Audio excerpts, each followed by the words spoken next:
Welcome to Suzanne's Real Life Real Estate. I'm Suzanne Prezio, and as you know, each week I feature a local business owner who comes on to discuss the services that they offer.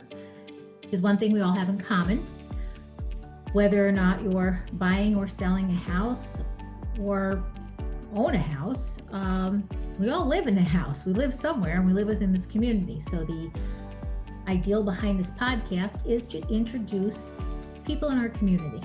And today I'm thrilled to have one of my friends on, somebody I've worked with and really admire, Michelle Martin. Michelle is a divorce mediator, and she's also a certified divorce financial analyst. Hi, Michelle. Suzanne, thank you so much for having me on. This is exciting. Thank you for taking the time, because I know during the pandemic, business is definitely up, isn't it? It really has been. It's funny. People joked. They probably joked with you. Oh, I bet you'll get a lot of business because of this pandemic. And everyone was like, ha ha. And it actually did, unfortunately, turn out to be the case. It was a busy year last year. Yeah. And because I think we found people were staying in place with people they really weren't all that crazy with or crazy about in the first place. And now they're stuck with them. So it's been quite a year. It has.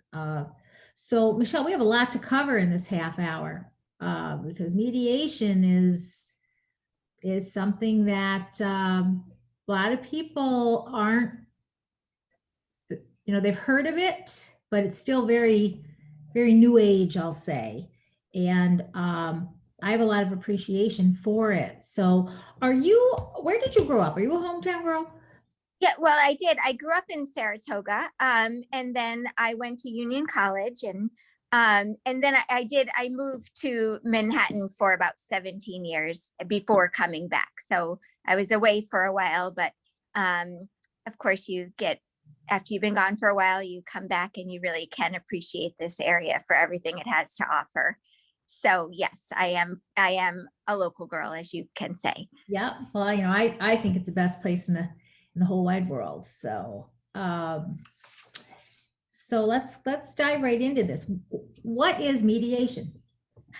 Great. I'm so glad you asked, because as you did mention, there's either a misunderstanding of mediation or people simply don't know it exists as an option.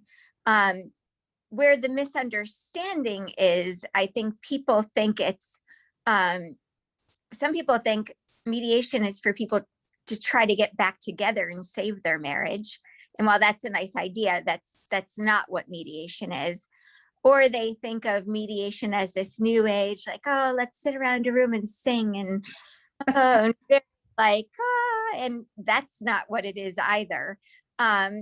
Mediation is, I say it's an alternative, another way to get divorced with the end result to get divorced. The deliverable of mediation is the same exact deliverable as if you went to two attorneys, as if the parties retained two attorneys to, I hate to say, fight it out,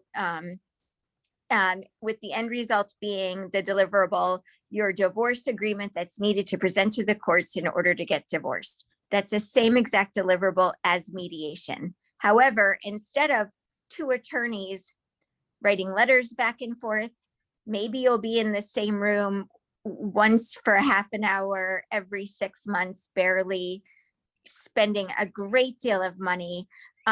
We sit in a room together and I help you work out the things that need to be worked out and the agreements that need to be made in order to get a divorce. And those big umbrellas are division of assets, support, which would be child support if there's going to be any, and spousal support, formerly known as alimony, and then parenting, a parenting plan. So if you have children, there does need to be a parenting plan in every divorce agreement.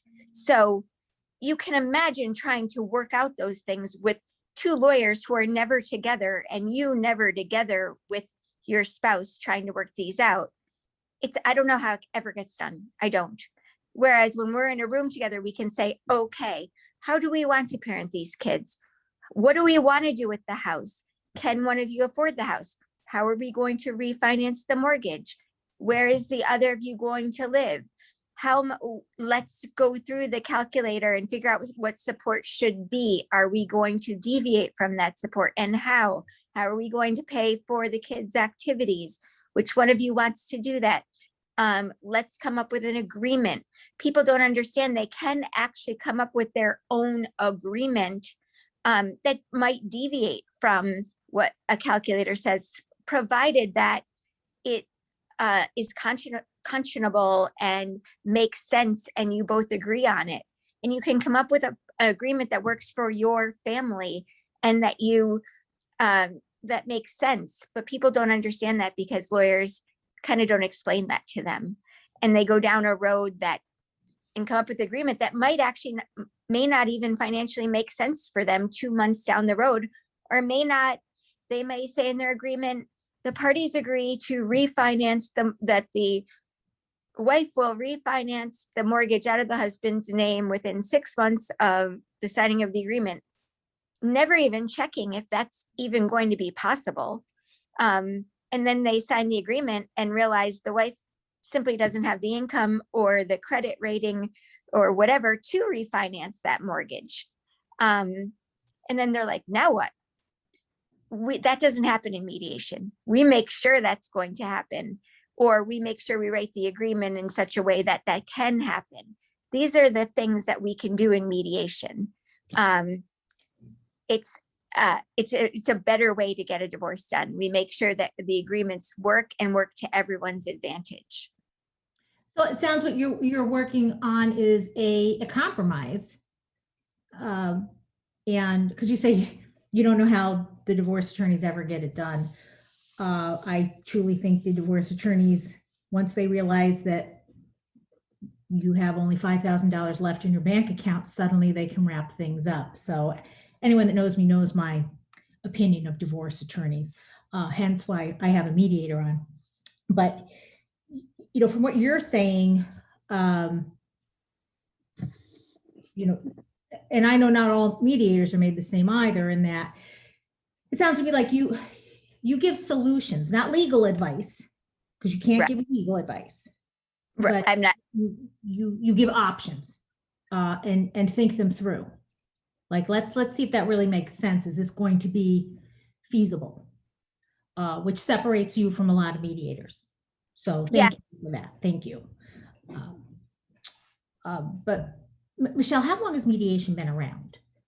So it's been around for a long time. I think it's been a sort of a more popular thing in states like in California. It's been more popular for 20 years. They've been doing it a lot longer than we have here in New York.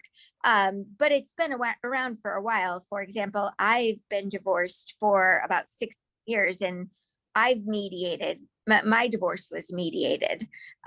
So it's been around for forever. It is becoming more popular in some states. They actually, some, I guess, smarter states, they do actually, you do have to try mediation first before you can go to attorneys. You have to try. Oh, wow. Okay. So yeah, the court does order that, which is great. We are not even close to being there in New York State. So it has been around for a while. You have now, I don't like to talk too poorly about attorneys because they're actually, one of my biggest referral sources are actually attorneys. There are some attorneys that say, you don't need me. Go to a mediator, and, you know, Michelle's a good one to try, or they recommend a few different mediators, check which one you feel most comfortable with. And then there are some that immediately say, oh my God, don't use a mediator. You'll never get what you're entitled to, which I don't like that word. I feel like nobody is going to sign an agreement that doesn't work for them. Everyone starts out with the premise that equitable distribution is you start out with everyone's going to get approximately half of what they should. There are or half of the assets. There are calculators in place to make sure that you can check against to know what you should be getting.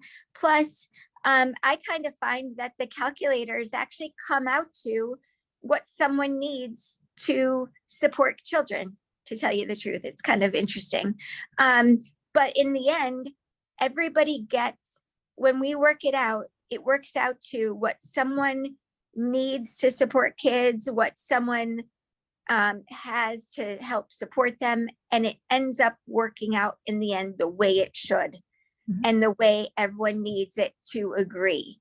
And that's the right agreement. End of story. Right. How long have you been doing this? Oh, sorry, go ahead. Everybody says every time, people who don't stay in mediation, which I found isn't a lot, but everybody says people who don't stay in mediation, go to lawyers, end up spending $60,000, end up coming back to the agreement they were at when they left mediation without fail, because it's the right agreement. And we'll repeat that. Before I get into how long you've been doing this, though, I do want to put your information out there. Michelle's phone number, and I'll say this again, so if you don't have a pen and paper, I'll repeat it again, 518-813-6098, and her website is divorceagree.com. And Michelle said that is the place that you start on the website for consultation, correct? Yep, or give me a call and schedule one. The best thing you can do when you're considering divorce, starting to think about it, call me, look on my website, schedule a free consultation. You have nothing to lose. It doesn't mean you can't then go talk to attorneys as well, but you can ask questions. I do require that both husband and wife are in the free consultation, because I'm both of your mediators. So nobody wants to think that I met one of you first and got to know one another and that I favor one or the other. I'll answer all of your questions about both mediation and the traditional route. Give you lots of information about both processes. It's free. There are not a lot of mediators or attorneys offering free consultations these days. I'll do it via Zoom or in my office in Malta, which is a very large conference room, socially distanced, with doors on both ends, one leading outside, which we could keep the door open, so it's very safe, masks, etc. And you really have nothing to lose to do this. You really, and everything to gain. And another thing I do want to mention, doing mediation does not mean you forego your right to seek legal counsel. You can at any time go to a lawyer, ask for legal advice, say, what are my rights before I start this process? Educate me, pay for a session, maybe pay for another session at the end or along the way with an attorney at their session rate, but not necessarily each retain the attorneys for $10,000 each. So you're never saying, if I mediate, I can never see a lawyer. And in fact, we do use lawyers in the process, which I would explain in the consultation. So it's important that people know that as well. So it's not one, it doesn't have to be one or the other. Okay, all right. So Michelle, how long have you been a mediator? Since 2013. Okay, and So, you're also a financial advisor. I am also a financial advisor, and I think is the most important thing, and I believe the most helpful thing in this process. And I also think what separates me from other mediators. We've been able to do this is really hard to believe. People have actually come out of this process better off financially in some cases, which is very hard to believe because they just never thought to use looked at their overall situation. And I've said, well, why is this set up this way? And they're like, well, we don't know. And I'm like, oh my God, you can do this, and this, and we can do this. And people have left with their marriages with little debt, with better, da, da, da. Or maybe they've had some debt, but it's been structured in a different way, and we've done this and this, and they've left better off with just, I look at it, I'm like, ding, like we, just with some creative solutions that I just don't think other mediators would have come up with, honestly. It's also, I do believe that lawyers refer their more complex financial cases to me, because I can really roll up my sleeves and look at interesting ideas. We do a lot of, like, I'll put it all in a spreadsheet and I could explain to them their financial situation better. And I do some real financial planning with them for what it's going to look like after their divorce, budgets and things like that. So they know what they're dealing with. And also people who might say, I'm keeping the house, I need to keep this house. I'll show them, well, this is what it's going to look like after. And they might say, wow, I'm going to have $5 a month left over if I keep this house. And they might then think, maybe I shouldn't keep the house, or maybe they think they can't. And I might say, you really can keep this house. And they see it and they're like, oh, wow, thank you. I really never thought that was going to be possible. And things like that. So it's very helpful to understand that people really do not know. They just have anxiety. And after the first session, they're like, wow, I just had all these thoughts, these horrible thoughts in my head. And it's really not as bad. It's almost usually comes as, it's not as bad as I thought it was going to be, is usually the way it turns out. Because I know when I was going through this process, I put it off for so long because I had built up in my head these horrible thoughts that just weren't as bad as I thought. It is usually what it is. Or even if it is what you thought, at least now you know. And you can deal with it. And I give solutions versus you're just, you might as well not get a divorce. You're just in trouble. You know what I mean? Like, yeah. You've got a background as a financial advisor. What drew you into mediation? What made you say, I think I want to be a mediator? My own divorce. I think working with a mediator and my mother. So my mother was a court reporter for the New York State Supreme Court her whole life. Oh, wow. And would get only the worst divorce cases end up in court. And she would say whatever, she would tell me of the worst divorce cases. But then when we were getting divorced, she said, she goes, see a mediator. Whatever you do not get two attorneys. And this is my mother, who is friends with every attorney in the Capital District in the world, loves attorneys. Her biggest clients are attorneys, friends with every attorney. And she said, do not go to attorneys. That's it. She's like, no, you will not go to attorneys. She said, go to a mediator. And like, that's it. Do not, she goes, you will hate each other. They will make things so adversarial. She went on and on and on. And that's why we went to a mediator.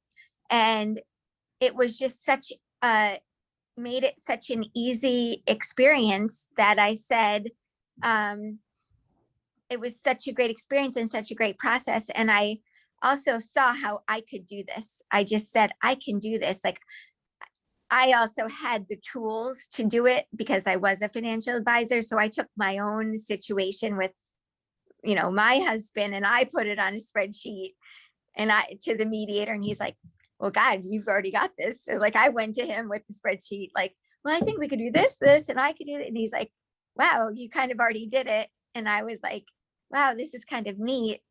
And I thought about it. And it was just in me. I wanted to do it. And I feel like people are like, isn't that depressing work? And I feel like, no, I feel like I'm helping people. Absolutely. Yeah. Because one of my questions is, how does mediation differ from hiring a divorce attorney? And what you're helping people is, it's significantly I mean, significantly less money. Yeah, I mean that it's so much less money. It's we're talking the difference between you could be fully divorced for around $5,000, I say.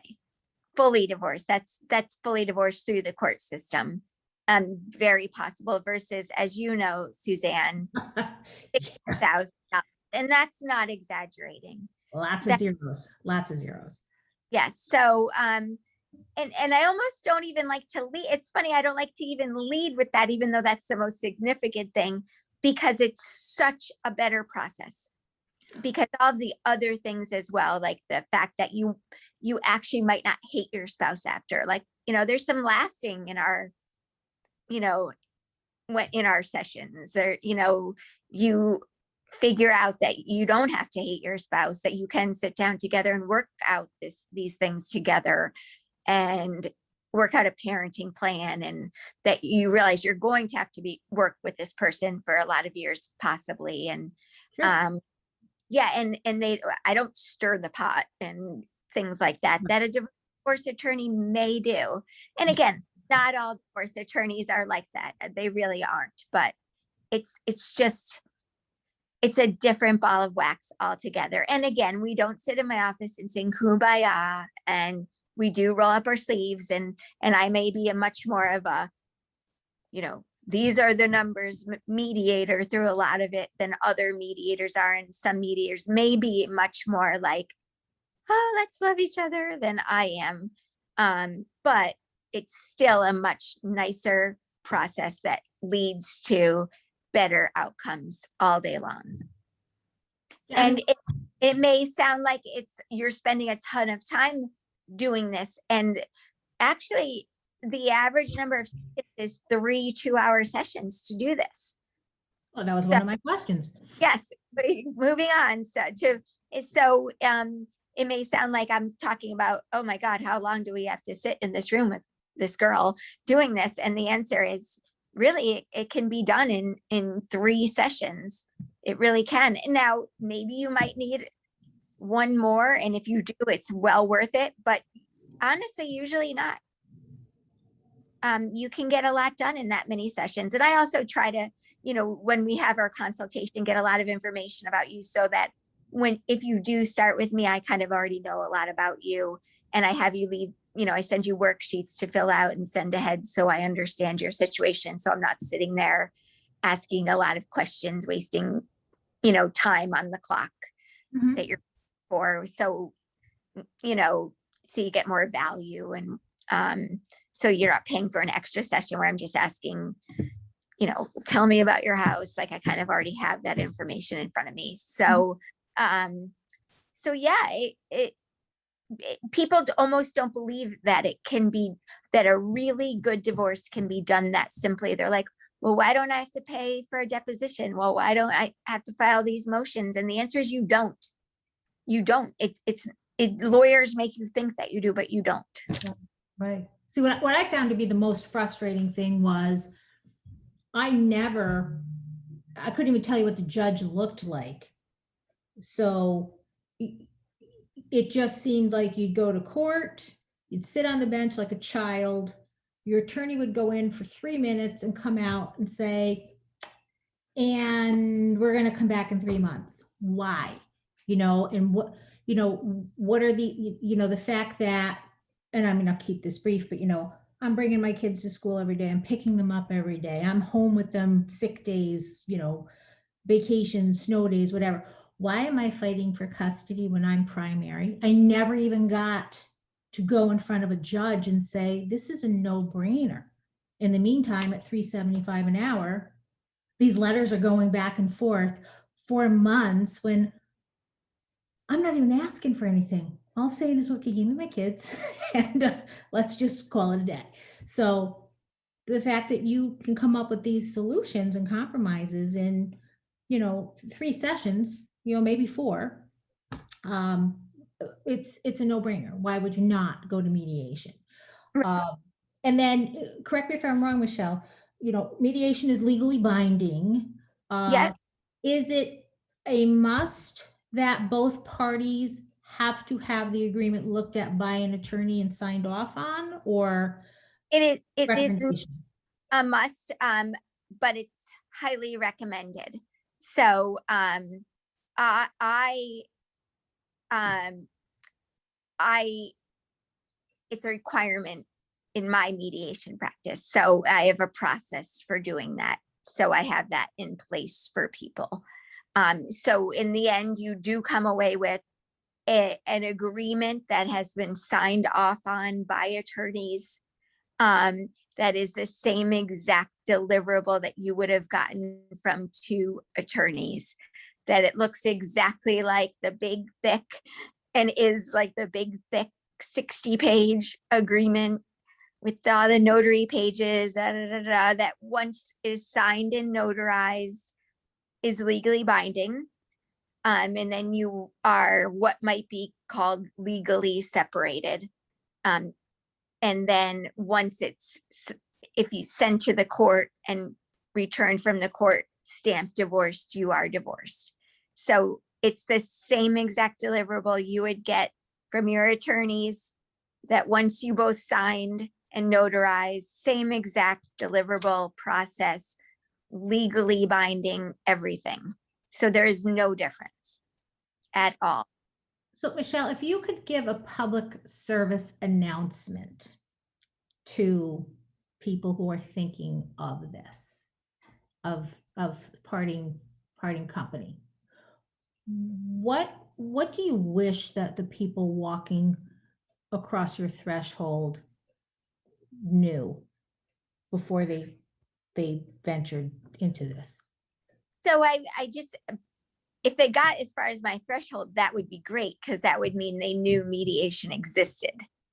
My public service announcement would be more, there's this thing called mediation that exists and is a better way to get divorced, and isn't about trying to get you back together with your spouse, which again is a kind of this weird misunderstanding people have. They think it's like divorce, like marriage counseling, which it is not marriage counseling. And they think it results in some kind of alternative divorce agreement or something that's, some people like, not legally binding, which is also not the case. It's just a better way to get divorced. Okay. Yeah. And how that would be intimidating, that people are thinking that, listen, I don't want to work this out. I want to be done with this. oh, right. Yeah, no. And I'm not trying, if your marriage needs to be over, you made that decision. You made that decision. I'm not here to try to talk you into staying together. I mean, if there were people, I guess, that came in and it was like horrible that they were getting divorced and I just couldn't stand it, I guess I would, you know what I mean? I'm not like a horrible person trying to make money off of people, but by that point, I mean, I'm not saying it's funny. I think you and I spoke about this when we were just chatting away, that people come for the consultation and sometimes I don't see them again for 6 months, a year, because it gets a little scary when you come and the reality hits. And I used to think, oh my God, maybe they didn't like me. Maybe they did go to the traditional route. Maybe they went to another mediator. And now I've come to the conclusion, and I know now, no, because then 6 months later, a year later, they come back and they're like, yeah, we tried again because we thought maybe we could work it out. So I realized it wasn't me. It was that reality hit them and they thought maybe they weren't ready to go through with it at that point. But then later they were. But in any event, yes. So mediation isn't about getting you back together. It's the same process. If you went to a divorce attorney and said, I want to file for divorce right this second. Okay. We're a mediator, right? Okay, then let's make the appointment. We're going to start the process.